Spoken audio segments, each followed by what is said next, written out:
I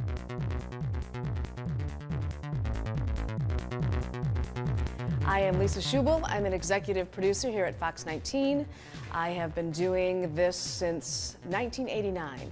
I have been an anchor, a reporter, a one-man band photographer, a producer, an assignment editor, a digital content manager, assistant news director. I think I've done everything except clean the toilets in a newsroom, although I may have done that in the past as well.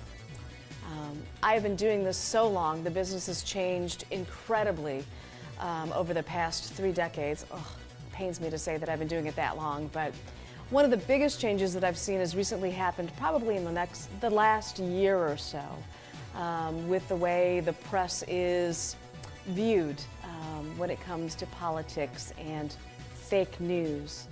And I go back to a story that was in 1992 when George Bush Sr. was running for president against Bill Clinton. And President Bush was on a whistle-stop tour on a train going through Holly, Michigan. And I was one-man banding at the time. We couldn't get anybody else to work.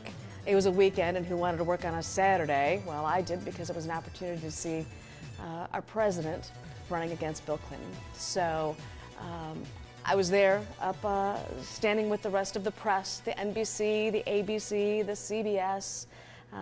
At the time, there wasn't a whole lot of Fox or CNN then, so it was just the small local stations.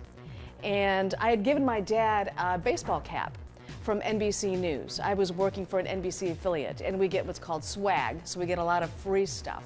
And I'd given my dad an NBC hat. Well, he wanted to go see the president's whistle-stop tour as well. And he put on this NBC hat.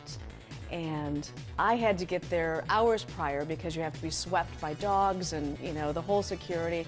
That hasn't changed much. But my dad walked up with his NBC hat, and it had the peacock on it, and all it said was NBC. Well, it said NBC News. And a member of the security detail said, "Oh, you must be here with the press." And my dad didn't say no. And they shuffled him right up into the front row, so we got to see the president up close and personal. And you know, it was a camaraderie at the time, almost, between the Secret Service and the press and other members of the press. And people that were there to see the president were almost as excited to see us, because it was an opportunity to see the people they knew from their local television stations up close and personal. So I think of how that has changed and how there's no way in the world just a baseball cap, especially after 9/11, would have allowed my dad to get front and center in such an important political event. And also just the reception that we had from the people that were there. There wasn't a group of protesters. There weren't signs, "We hate the media," or "Go away," or "Fake news." It was a welcoming, and we were all in it together. It wasn't a matter of who you were voting for. It was a matter of being a part of an event, of seeing a president running for a second term. And it was exciting, and I don't really get that feeling anymore. And it saddens me a little bit, because covering politics is our civic duty.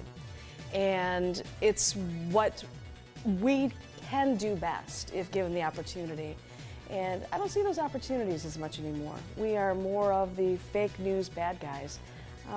And so I go back to the days of thinking of my dad's hat, and I miss those days.